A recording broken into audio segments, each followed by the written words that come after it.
Good morning to you all. I am Dr. Anu Bhai Soni, again with you to open the discussion on a very important and new topic of Indian Evidence Act, and this is the Dying Declaration.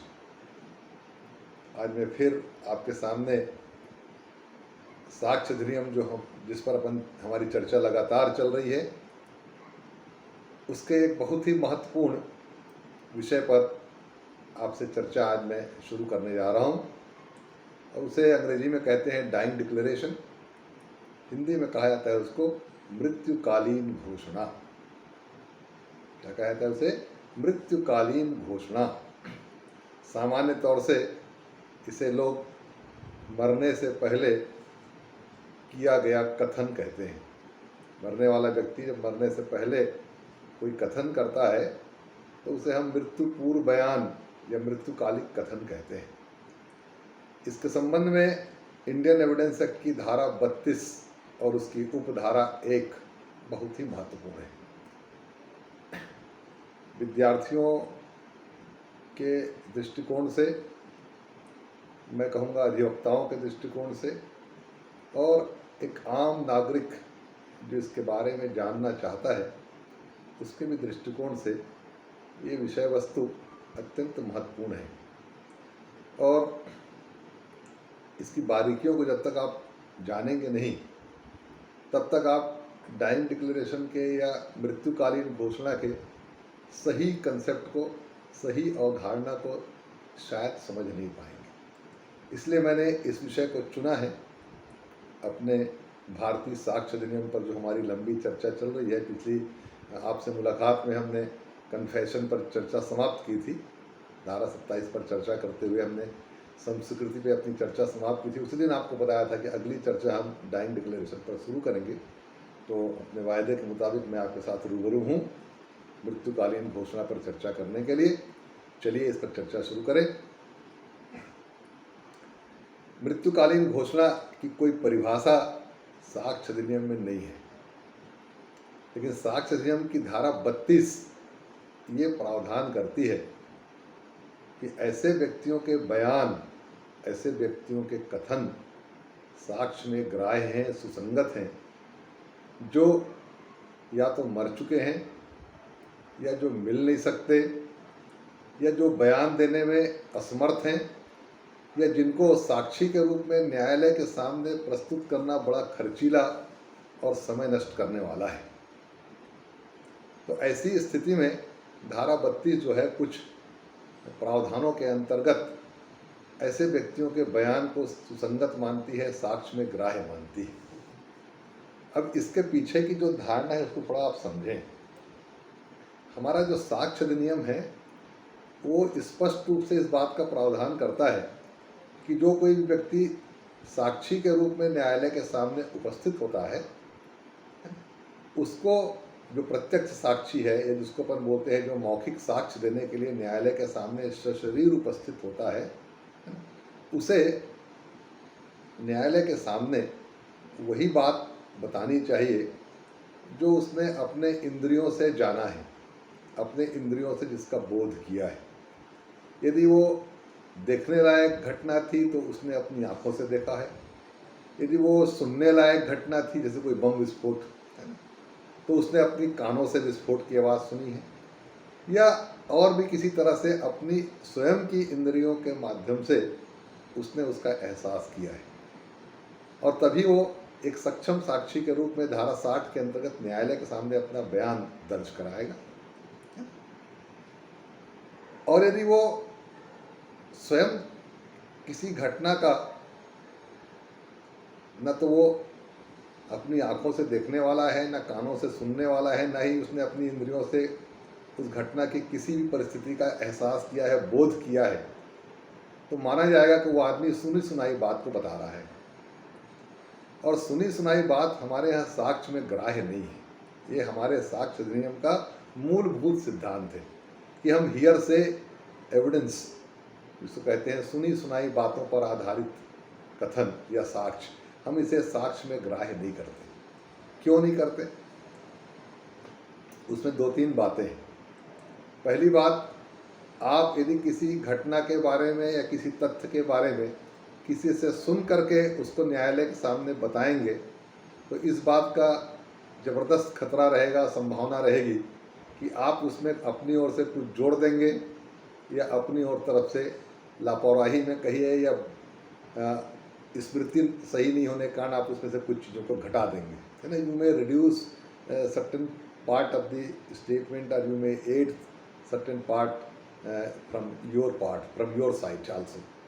So this is the major reason regarding the refusal of the hearsay evidence.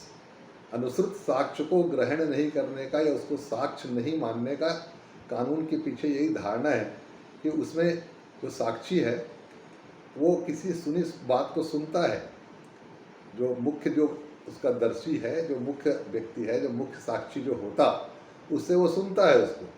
तो सुनने के बाद जब वो अदालत के सामने भी हम उसको ले आए और कहें भाई बताइए क्या हुआ था, तो वो तो कहेगा ना कि मैंने फलाने व्यक्ति से सुना था ऐसा हुआ था, मैं स्वयं थोड़ी ना देखा हूँ, ना उसको सुना हूँ।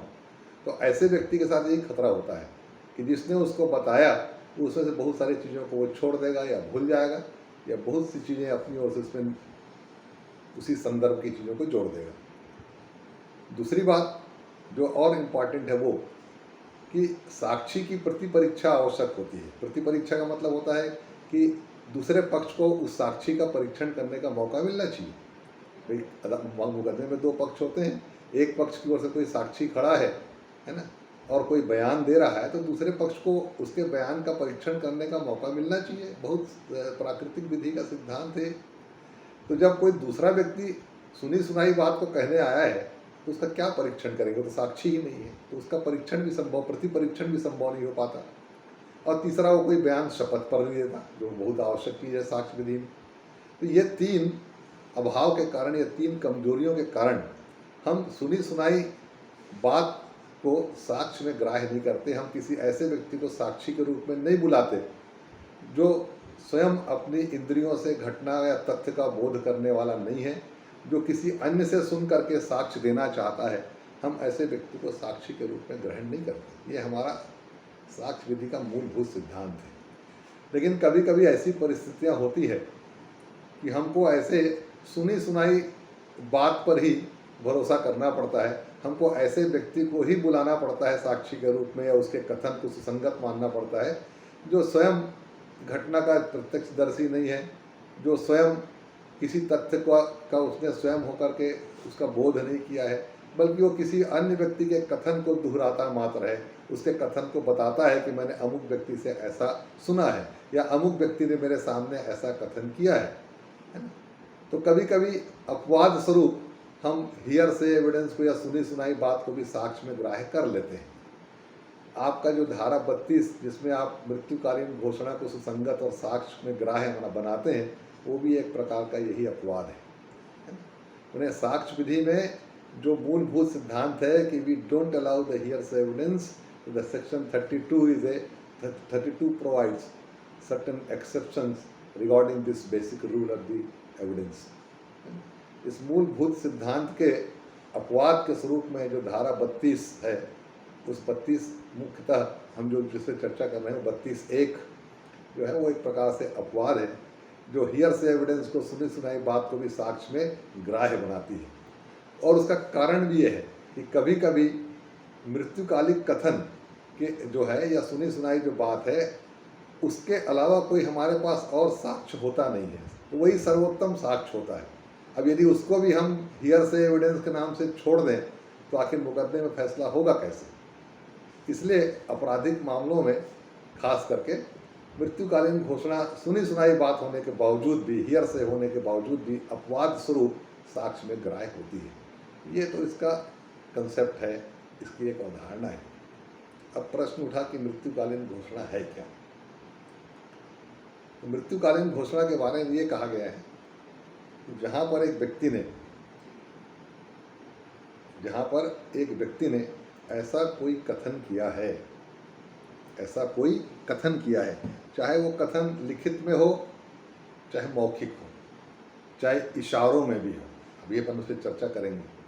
तो जहाँ पर किसी व्यक्ति ने अपने मरने से पहले कोई कथन किया है, चाहे लिखित किया हो चाहे मौखिक किया हो, और कथन करने के बाद उसकी मृत्यु हो गई है, कथन करने के बाद उसकी मृत्यु हो गई है, और उसका कथन किस प्रकार का है, जो उसके मृत्यु के कारणों पर प्रकाश डालता है। क्या डालता है? उसके मृत्यु के कारणों पर प्रकाश डालता है, किस कारण से वो आदमी मरा है या मरा होगा, या उन संव्यवहारों या उन परिस्थितियों की व्याख्या करता है, या उन परिस्थितियों की ओर इशारा करता है, या उन परिस्थितियों के बारे में बताता है जिन परिस्थितियों के अंतर्गत उस व्यक्ति की मृत्यु हुई है या हुई होगी। और ऐसे मृतक व्यक्ति का मृत्यु जो है वो प्रश्नगत है या विवादग्रस्त है, या उस मृत्यु के कारणों की जांच चल रही है, या न्यायालय को उसके मृत्यु के कारण की सत्यता का पता लगाना है। जब ऐसी स्थिति हो तब मरे हुए व्यक्ति का मरने से पहले किया गया ऐसा कथन साक्ष्य में मृत्युकालिक कथन के रूप में ग्राह्य होता है। ये धारा 32(1) कहती है। फिर से एक बार सुने कि जहां पर एक व्यक्ति ने मृत्यु से पहले कोई कथन किया है और ऐसा कथन जो है वो उसके मृत्यु के कारणों की तरफ प्रकाश डालता है या मृत्यु के कारणों को बताता है, या उन परिस्थितियों, स्थितियों या संव्यवहारों की, ट्रांजैक्शंस की बारे में बताता है, उसकी व्याख्या करता है, जिन परिस्थितियों के परिणाम स्वरूप या जिन परिस्थितियों के फलस्वरूप उस व्यक्ति की मृत्यु हुई है या हुई होगी। और ऐसे मरे हुए व्यक्ति का मृत्यु का कारण प्रश्नगत हो, विवाद में हो, उसकी जांच चल रही हो, या न्यायालय को उसका फैसला करना हो कि व्यक्ति किस कारण से मरा। जब ये स्थितियां निर्मित होती हैं तब धारा 32 कहती है कि तब ऐसे मरे हुए व्यक्ति का मरने से पहले जो दिया गया बयान है, जो कथन है, वो मृत्युकालिक कथन के रूप में साक्ष्य में ग्राह्य होगा। क्यों होगा? साक्ष्य में ग्राह्य होगा। अब जिसने कथन किया उसको तो आप साक्ष्य में बुला नहीं सकते, तो वो मर चुका है। हमने पहले ही कहा ना कि धारा 32 ऐसे व्यक्तियों के कथन को साक्ष्य में ग्राह्य करती है जो मर गए हैं या जो मिल नहीं सकते, है ना, या जो बोलने में या बयान देने में असमर्थ हैं, या जिनका बयान, जिनको न्यायालय के सामने लाना अत्यधिक खर्चीला या अत्यधिक समय खाने वाला है।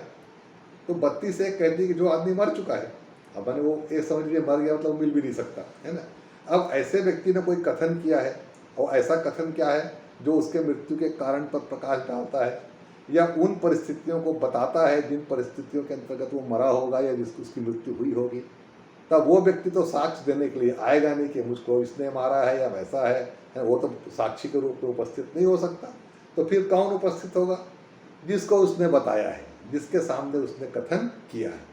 ऐसा व्यक्ति कोई भी हो सकता है, उसका रिश्तेदार हो सकता है ना, यहाँ तक कि किसी कोई मजिस्ट्रेट भी हो सकता है, कोई थानेदार हो सकता है, कोई पुलिस का भारसाधक अधिकारी हो सकता है, अस्पताल का कोई चिकित्सक हो सकता है, कोई मित्र हो सकता है, कोई अनजान व्यक्ति भी हो सकता है। परिस्थितियाँ ऐसी होती हैं। तो ऐसी परिस्थितियों में अपने मृत्यु के कारणों पर प्रकाश डालने वाला कथन जो है वो वही व्यक्ति बताएगा ना जिसके सामने कहा गया है, जिसको मरने वाले ने जिसके सामने कथन किया वो आपको बताएगा। तो आप तो कहेंगे साहब फिर सुनी सुनाई बात है, 100% सुनी सुनाई बात होगी, क्योंकि जिसने कथन किया वो तो साक्षी के रूप में आ नहीं सकता। जो साक्षी के रूप में आ रहा है वो उसने उससे सुना है, सुनी हुई बात को बताएगा। तो उसे वही खतरा है जो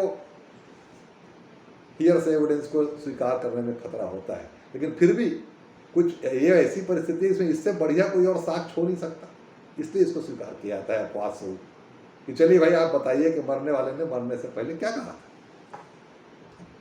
और उसके आधार पर जो है वो तय होता है कि उसके साथ क्या घटा होगा, उसको किसने मारा होगा, या उसके लिए किन लोगों ने मृत्यु कारित करने के लिए कुछ परिस्थितियां उत्पन्न की होंगी। ठीक है, तो ये कहलाता है मृत्युकालिक कथन। अब इसमें बहुत सारी महत्वपूर्ण बातें हैं, एक एक करके इस पर चर्चा करते हैं। देखिए, मृत्युकालीन कथन के बारे में अंग्रेजी और भारतीय विधि में थोड़ा अंतर है। अंग्रेजी कानून जो है वो डाइंग डिक्लेरेशन के बारे में ये कहता है कि ये इस सिद्धांत पर आधारित है कि मरने वाला व्यक्ति चूँकि भगवान के पास जा रहा होता है ना, इस दुनिया से उसका नाता खत्म होने जा रहा होता है, इसलिए वो वैसा व्यक्ति झूठ नहीं बोलता। यानी एक प्रकार से ये फिलोसफिकल कंसेप्ट है जो इंग्लिश लॉ में इसको अडॉप्ट किया गया है कि यदि किसी व्यक्ति को इस बात की पूरी संभावना हो जाए कि वो मरने वाला है, वो नहीं बचेगा, तो वो जो भी स्टेटमेंट देगा, जो भी कथन करेगा, उसके 100% सत्य होने की का विश्वास किया जाता है। हालांकि इसमें भी है कि कुछ लोग मरते मरते भी झूठ बोल जाते हैं, लेकिन अधिकतर 100% तो ना कहें तो 90%, 95, 99% मामले में अंग्रेजी कानून में विश्वास करता है कि भाई मरने वाला व्यक्ति कभी भी झूठ नहीं बोलता है, और यही वहाँ डाइंग डिक्लेरेशन को स्वीकार करने का आधार भी है। इसलिए अंग्रेजी कानून में कहा गया है कि वही कथन डाइंग डिक्लेरेशन के रूप में स्वीकार होगा जिसको मरने वाले ने उस समय किया जब उसे इस बात की पूरी आशंका, पूरा विश्वास हो गया था कि अब वो बचने वाला नहीं है, तभी वो डाइंग डिक्लेरेशन के रूप में स्वीकार होगा। और जहाँ उसने ऐसी परिस्थितियों में वो कथन किया है कि उसको मृत्यु की संभावना नहीं थी या वो ये भी समझ रहा था कि वो बच जाएगा, तो फिर वो डाइंग डिक्लेरेशन के रूप में ग्राह्य नहीं होता इंग्लिश कानून में। हमारा भारतीय कानून उससे थोड़ा ज़्यादा एडवांस है, लिबरल है मैं कहूँगा। इसमें कहा गया है कि इसमें कहा गया है कि किसी कथन को मृत्युकालिक कथन के रूप में स्वीकार करने के लिए कतई आवश्यक नहीं है कि जिस समय वो कथन किया गया उस समय कथन करने वाला जो है वो ये समझ रहा था कि वो मरने ही वाला है। हमारे यहाँ की क्या व्यवस्था है कि मरने की संभावना के तहत किया गया कथन तो मृत्युकालिक घोषणा के रूप में मान्य होगा, लेकिन यदि कोई कथन ऐसा किया गया है कि उस कथन को करते समय उसको बिल्कुल इस बात का एहसास नहीं था, दूर दूर तक उसकी बात की संभावना नहीं थी वो मर जाएगा, है? लेकिन वो मर गया, है?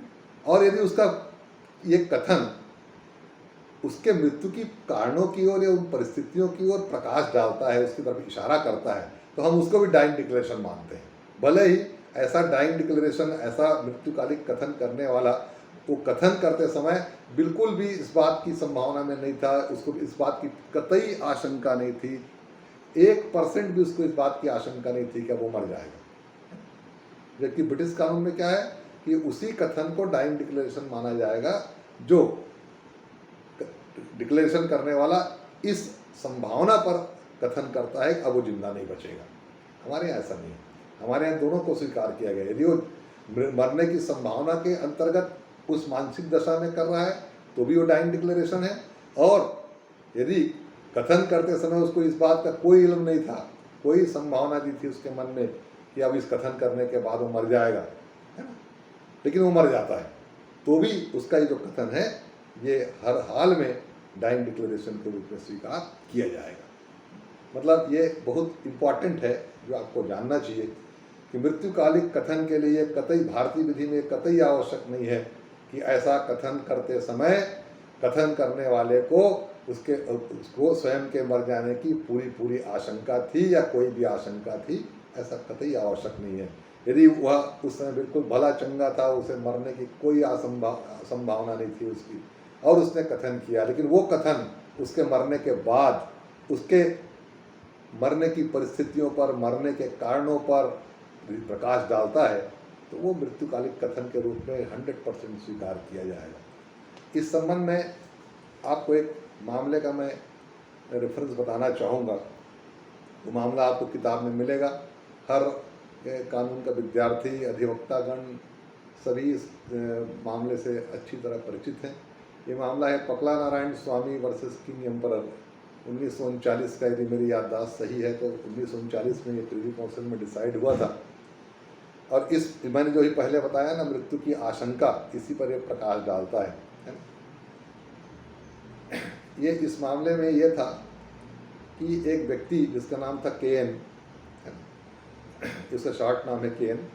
इस केन जो था एक डिपार्टमेंट में, एक सरकारी विभाग में प्यून के पद पर कार्यरत था। और उसके जो बॉस थे, उसका जो ऑफिसर था, उसकी लड़की ने इस प्यून से पैसा उधारी लिया था। शायद 2-3 हज़ार रुपये की बात थी, उस जमाने की लंबी रकम थी। ऐसा कुछ पैसा उस प्यून के बॉस की लड़की ने प्यून से उधार लिया था, और इस उधारी के लेन देन के चलते उसने, जो केन था, जो जिसने उधारी दिया था, उसने उस लड़की को पत्र लिखे थे। उस लड़की ने जवाब में भी कई सारे पत्र लिखे थे, और इस प्रकार से उनका ये ट्रांजैक्शन चल रहा था। एक दिन जो केन था उधारी देने वाला, उसने अपनी पत्नी को बताया कि उसे उसके ऑफिसर की जो बिटिया है, जिसने उससे पैसा उधारी लिया है, उसने पैसे के संबंध में बातचीत करने के लिए बरहमपुर बुलाया है। बरहमपुर उड़ीसा में है, हाँ, बरहमपुर में बुलाया है, और मैं उसी से उस पैसे के संबंध में बातचीत करने के लिए जा रहा हूँ। ये कह करके वो व्यक्ति बरहमपुर के लिए रवाना हुआ। फिर उसके बाद लौट के नहीं आया। इस घटना के 2-3 दिन बाद, उसके घर से जाने, उसे कथन करने के 2-3 दिन बाद, 3-4 दिन बाद, एक ट्रेन में स्टील के बक्स में से खून रिस रहा था, और स्टील का बक्सा ट्रेन में टॉयलेट के पास रखा हुआ था। उस बक्से को पुलिस वालों ने, जीआरपी वालों ने उतारा, तो उसमें से मानव अंग के टुकड़े निकले, जो प्लास्टिक की बोरी में भरे हुए थे। और उस समय जो ट्रेन थी वो पूरी जगन्नाथपुरी के स्टेशन पर खड़ी हुई थी, क्योंकि वो टर्मिनल स्टेशन है, वहाँ से गाड़ी आके जाती नहीं है, तो ट्रेन वहाँ जाकर के समाप्त हो गई थी। तो कुछ कुली जो थे, उन लोगों ने जीआरपी को सूचित किया कि यहाँ पर एक ट्रंक रखा है, उसमें से खून निकल रहा है। तो कुछ लोग, पहले लोग, जीआरपी ने समझा कि इसमें कुछ पशु के मांस होंगे, कुछ बकरे वगैरह का गोश्त होगा, कोई ला रहा होगा, और जीआरपी के डर के मारे छोड़ के भाग गया। लेकिन जब उसको खोला गया तब उसमें से मानव शरीर के अंग निकले, और इन्वेस्टिगेशन के दौरान ये पता चला कि ये उसी प्यून के शरीर के टुकड़े हैं, जो बरहमपुर जाने के लिए कह करके अपने घर से निकला था। पुलिस ने अपनी कार्रवाई के दौरान उस लड़की, जो उसके ऑफिसर जो मरा था, प्यून केन, उसके बॉस की जो लड़की थी, उसके पति को, पकला नारायण स्वामी को गिरफ्तार किया। इसके लिए केन की हत्या के आरोप में उसके पर मामला चला, उसको सजा हुई। वो उसने प्रिवी काउंसिल में अपील की। उस समय आपके सुप्रीम कोर्ट जो नहीं था, उसमें प्रिवी काउंसिल थी इंग्लैंड में। वहाँ पर पकला नारायण स्वामी लोगों ने अपील की और कहा कि उनको जिस आधार पर सज़ा सुनाई गई है वो है डाइंग डिक्लेरेशन। डाइंग डिक्लेरेशन क्या है? मृतक का, केन का, अपनी पत्नी को ये कह करके जाना कि उसे उसके बॉस की लड़की ने, जिसने उससे पैसा उधार लिया है, उस पैसे के संबंध में या देने लेने के संबंध में बात करने के लिए बरहमपुर बुलाया है, और मैं वहीं जा रहा हूँ। That was the last statement made by the deceased person. उसको अदालत ने डाइंग डिक्लेरेशन माना और मान करके सजा सुनाई थी। उसके अगेंस्ट में जो अभियुक्त थे, वो अभियुक्त जो था वो प्रिवी काउंसिल में गया। प्रिवी काउंसिल ने कहा कि निचली अदालतों ने सही ढंग से उसे डाइंग डिक्लेरेशन माना है, क्योंकि भारतीय कानून में कहीं पर भी ये नहीं लिखा हुआ है कि कथन करने वाले को मृत्यु होने की या उसके मरने की आशंका या संभावना होनी ही चाहिए, कहीं पर नहीं है। जिस समय केन ने कथन किया, उसे थोड़ी मालूम था कि वो अब वापस नहीं आएगा, अब ये दुनिया से ही विदा हो जाएगा। उसने तो एक सामान्य कथन अपनी पत्नी को कहा था कि भाई वो तो पैसे के लिए उसकी बॉस की बेटी ने बुलाया है, इसलिए वो जा रहा है। और उसी परिस्थिति में, उसी पैसे के लेन देन को लेकर के उसकी हत्या हुई। तो जो उसका कथन था, वो कथन उस परिस्थिति की ओर इशारा करता है, उस संव्यवहार की ओर इशारा करता है। वो कथन उसी परिस्थिति के अंतर्गत किया गया था जिन परिस्थितियों के अंतर्गत उसकी मौत हुई, उसकी हत्या हुई। तो उसे डाइंग डिक्लेरेशन के रूप में स्वीकार करने में कहीं कोई अड़चन नहीं है। हालांकि जिस समय उसने कथन किया, उस समय उसको अपने मारे जाने की या अपनी हत्या होने की कतई कोई आशंका नहीं थी। तो वो तो पैसा वसूली कर नियत से गया हुआ था। तो अंग्रेजी विधि में होता तो ये मान्य नहीं होता, लेकिन भारतीय विधि में, इंडियन एविडेंस एक्ट के अंतर्गत, ये साक्ष्य विधि में ये डाइंग डिक्लेरेशन के रूप में ग्राह्य है। तो ये बहुत इम्पॉर्टेंट केस है जिसको मैंने आपको बताया, है ना। तो कुल मिलाकर के स्थिति क्या बनती है, इसे एक और मामला मैं आपको बताऊं, BS मोर वर्सेस स्टेट का मामला। इसमें देखिए हर मामले की परिस्थितियां, उसके तथ्य अलग अलग होते हैं, है ना। डाइंग डिक्लेरेशन के रूप में किसी कथन को स्वीकार अदालतें करें या ना करें, यह अदालतों के विवेक का तो प्रश्न है ही, उसके अलावा हर मामले की तथ्य और परिस्थितियों पर निर्भर करता है कि हम किसे डाइंग डिक्लेरेशन के रूप में स्वीकार करते हैं, किसे नहीं करते। क्योंकि कभी कभी ये कहा जाता है कि डाइंग डिक्लेरेशन बड़ा कमज़ोर किस्म का साक्ष्य है, क्योंकि मरते समय भी कभी कभी व्यक्ति की मानसिक स्थिति ऐसी होती है कि वो कुछ का कुछ बोल जाता है ना। कभी कभी सिखाया पढ़ाया व्यक्ति, सिखाने पढ़ाने की जब स्थिति रहती है तो भी ऐसा व्यक्ति मरते समय कुछ गलत बातें बोल जाता है।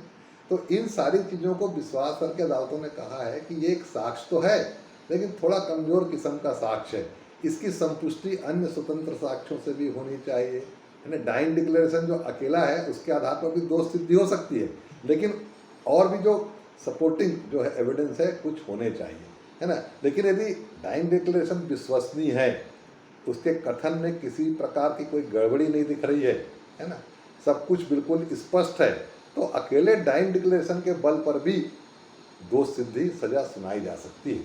लेकिन इसके लिए कोई एक स्टैंडिंग रूल नहीं है, ये हर मामले की परिस्थितियों के हिसाब से तय होता है कि आप उसे डाइंग डिक्लेरेशन के रूप में कितना महत्व देते हैं, ठीक है।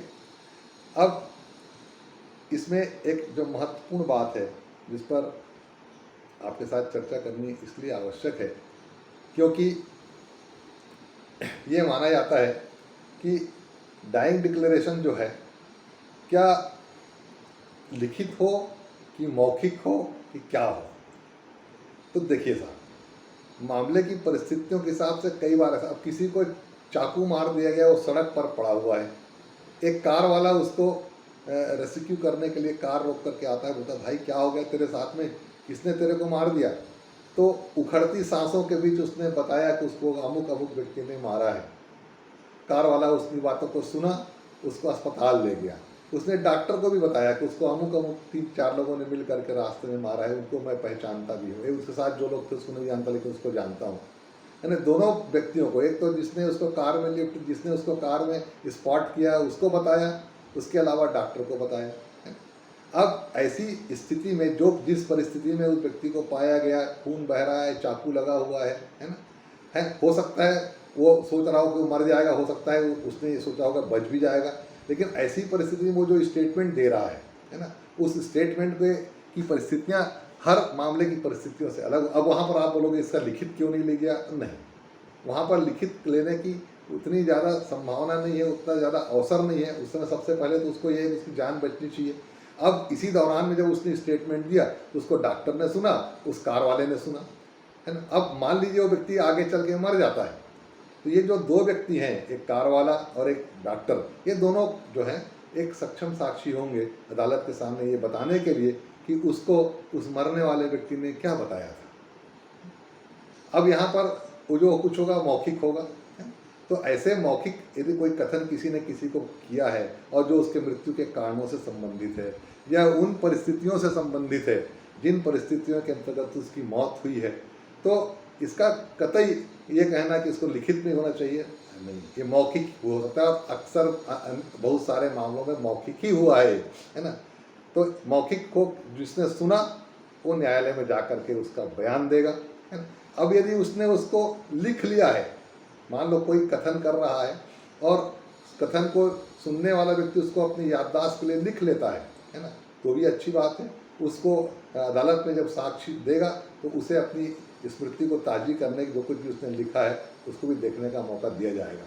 इसके अलावा यदि किसी और से लिखवाता है तो जो उसको लिखता है वो भी एक सक्षम साक्षी होगा, है ना, क्योंकि उसने भी उस कथन को लिखा है, ठीक है। तो ये सारी चीज़ें इसके संबंध में हैं।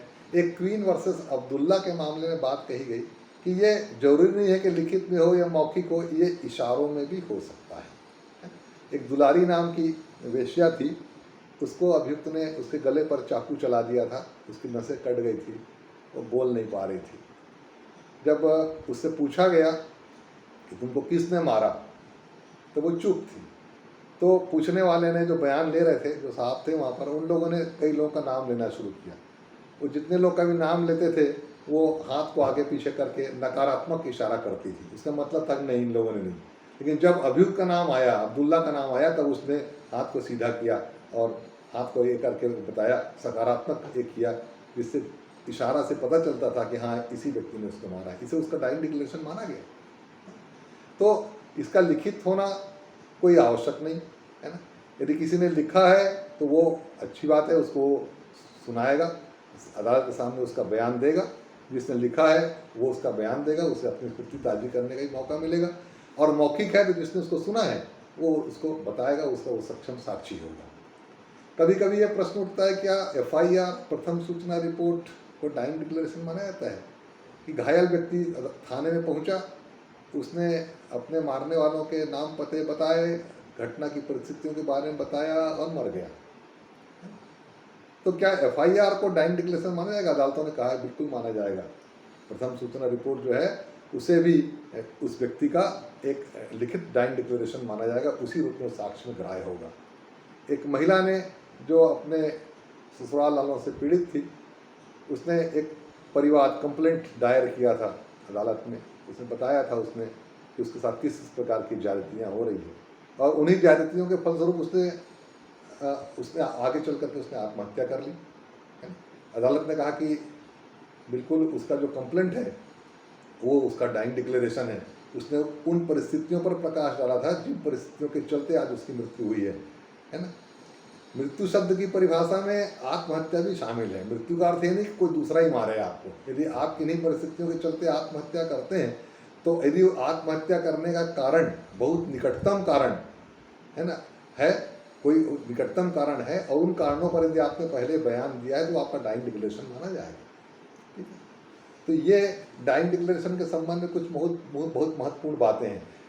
अच्छा, कारण और परिणाम है ना, ये दो बातें इसमें ज़्यादा ध्यान रखने की बात है कि भाई किस कारण से मृत्यु हुई, और उस कारण पर मरने वाले ने मरने से पहले क्या कोई इशारा किया है, उस कारण के बाद संबंध में कोई बताया है, या उन परिस्थितियों के बारे में बताया है जिन परिस्थितियों के चलते उसकी मौत हुई, है ना। कारण और परिस्थितियाँ, इसमें थोड़ा सा बारीक अंतर है। कारण में अपन सीधे सीधे बताते हैं अमुक ने मेरे को मार दिया, एक कारण हो गया, भाई यदि मैं मर जाता हूँ तो मेरे मरने का कारण क्या हो, कि अमुक ने मुझको मारा। और परिस्थितियाँ, जैसे पगला नारायण स्वामी के केस में उसने परिस्थितियों को बताया कि भाई मैं अमुक काम से बरहमपुर मुझको बुलाया गया है पैसे के लेन देन को लेकर के, और उसी परिस्थिति में, उसी पैसे के लेन देन की परिस्थिति में उसकी जान चली गई, है ना। तो परिस्थितियों को बताने वाला कथन, जिन परिस्थितियों के अंतर्गत उसकी मौत हुई, है ना, या मृत्यु के कारणों को सीधा बताने वाला कथन, दोनों ही कथन इसमें डाइंग डिक्लेरेशन के अंतर्गत आते हैं। लेकिन कारण और परिणाम में नज़दीक का संबंध होना चाहिए। कौन से कारण थे, उस कारण से ही ये मृत्यु के रूप में परिणाम सामने आया, है ना। जैसे एक अदालत ने एक बार कहा था कि एक महिला के साथ में बलात्कार हुआ, बलात्कार के 1-2 महीने के बाद उसने आत्महत्या कर ली, है ना। अब आप कह सकते हैं कि साहब बलात्कार ही उसकी मृत्यु का कारण था, आत्महत्या की, उसने मर गई तो उसका कारण बलात्कार था। लेकिन तकनीकी रूप से अदालत ने माना कि नहीं, बलात्कार उसके मृत्यु का निकटतम कारण नहीं है, उसकी मृत्यु का निकटतम कारण आत्महत्या है। उसने आत्महत्या की इसलिए मर गई, कारण क्या है, आत्महत्या है, परिणाम क्या है, मृत्यु है। तो इस प्रकार से मामले की परिस्थितियों के हिसाब से अलग अलग निष्कर्ष निकलते हैं। एक शारदा विरदीचंद शारदा वर्सेस महाराष्ट्र राज्य का मामला, उसमें एक महिला को उसके ससुराल के लोग जो प्रताड़ित करते थे उसके बारे में उसने कई बार अपने मायके वालों को बताया था, चिट्ठियाँ लिखी थी, तमाम चीज़ें की थी। आखिर उन्हीं परिस्थिति में उसकी मौत हो गई।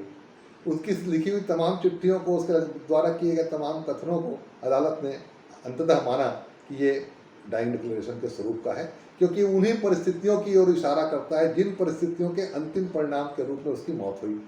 मतलब भले वो चिट्ठियाँ साल भर पुरानी थी, भले वो कथन 6 महीने पुराने थे, लेकिन उनके कारण, वो कारण थे और उसी के परिणाम स्वरूप उसकी मृत्यु हुई। तो कारण और परिणाम में बहुत ज़्यादा अंतर नहीं था, है ना। तो कारण और परिणाम के बीच में बहुत अंतर नहीं होना चाहिए।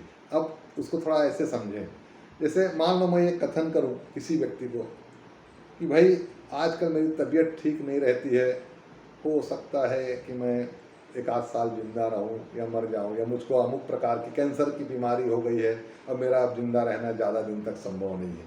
ठीक है, ऐसा मैंने एक बयान अपने दोस्तों के बीच में दिया, किसी को दिया, ऐसा कथन किया, और उसके 3-4 सप्ताह बाद मान लो मेरी हत्या कर दी गई, मर्डर हो गया। तो देखिए कारण और परिणाम का इसमें, मेरी हत्या हुई इस कारण मैं मरा। कथन किसका किया था मैंने? कैंसर की बीमारी का। तो अब कैंसर की बीमारी के बारे में मैंने जो कथन किया वो मेरे मृत्यु के का कारण नहीं है, इसलिए वो मेरा वो जो कथन है कैंसर की बीमारी का, वो कथन साक्ष्य अधिनियम के अंतर्गत डाइंग डिक्लेरेशन के रूप में ग्राह्य नहीं होगा, क्योंकि मेरा कारण, मरने का कारण क्या है? मर्डर, और मर्डर के बारे में मैंने कोई कथन नहीं किया था। तो मैंने किसके बारे में कथन किया था कि भाई मैं बीमार हूँ, मेरे को कैंसर जैसी लाइलाज बीमारी है, हो सकता है मैं साल 6 महीने जिंदा रहूँ, है ना। तो ये भी मेरे मरने के बारे में ही कथन था, लेकिन मैं मरा किस कारण से? किसी ने मेरी हत्या की। यहाँ पर वो मेरा वो कथन डाइंग डिक्लेरेशन की श्रेणी में नहीं आता। अब एक प्रश्न उठता है कि किसी व्यक्ति ने कोई कथन किया है और कथन करने के बाद वो जिंदा बच गया, मर गया तब तो डाइंग डिक्लेरेशन है, यदि वो जिंदा बच गया तो क्या है? तो हमारी साक्ष्य विधि कहती है कि वो अन्य किसी धारा के अंतर्गत वो साक्ष्य में ग्राह्य होगा, लेकिन बतौर मृत्युकालीन घोषणा, बतौर डाइंग डिक्लेरेशन वो साक्ष्य में ग्राह्य नहीं होगा। तो कुल मिलाकर के डाइंग डिक्लेरेशन के जो एलिमेंट्स है, जो उसकी विशेषता है, वो ये कि किसी व्यक्ति के द्वारा अपने मृत्यु के पूर्व कोई लिखित, मौखिक या कथन किया जाना चाहिए, वो इशारों में भी हो सकता है। दूसरा, ऐसा व्यक्ति मर गया हो। नंबर तीसरा, उस व्यक्ति का जो कथन है, पूर्व कथन, मरने के पहले किया गया कथन, उसके मृत्यु के कारणों पर या उसकी मृत्यु जिन परिस्थितियों में हुई उन परिस्थितियों के बारे में प्रकाश डालता हो, उसके बारे में कुछ इंडिकेट करता हो, कुछ बताता हो, उसकी व्याख्या करता हो। और चौथा, ऐसे व्यक्ति की मृत्यु प्रश्नगत हो, इन इशू हो, इन क्वेश्चन हो, है ना, न्यायालय को डिसाइड करना हो, इन्वेस्टिगेशन को डिसाइड करना हो कि आखिर कैसे मरा, किसने मारा। तब अब किसी व्यक्ति की मृत्यु, मान लो जैसे मैंने बताया कि भाई मुझको एक लाइलाज बीमारी है और हो सकता है मैं मर जाऊं, और मैं मर भी गया 2 महीने बाद, तो मेरी मृत्यु विवादग्रस्त तो है नहीं, प्रश्नगत है नहीं, तो उसमें यहाँ पर कोई डाइंग डिक्लेरेशन का प्रश्न नहीं उठता। तो मृत्यु स्वाभाविक है, बीमारी के कारण मरा है, तो मरने से पहले बोल रहा था कि मुझको कैंसर की बीमारी है, मैं हो सकता है मर जाऊं, तो यहाँ पर मृत्यु जो है विवादग्रस्त नहीं है, प्रश्नगत नहीं है, तो यहाँ पर डाइंग डिक्लेरेशन का प्रश्न ही नहीं उठता। डाइंग डिक्लेरेशन का प्रश्न तब उठता है जब कथन करने वाला मर गया हो और उसकी मृत्यु जो है वो जांच के दायरे पर हो कि आखिर इसकी मृत्यु कैसे हुई, तब जा करके इन सारी चीज़ों का उपयोग इसमें किया जाएगा। तो ये कुछ बहुत प्रारंभिक बातें हमने डाइंग डिक्लेरेशन के संबंध में आज आपसे चर्चा की। अगली हमारी जो मुलाकात होगी इसमें इसी से संबंधित कुछ और छोटी बातों पर चर्चा करेंगे। आपने मेरी बातों को गौर से सुना होगा निश्चित रूप से, इसके लिए आपको बहुत बहुत धन्यवाद। नमस्कार।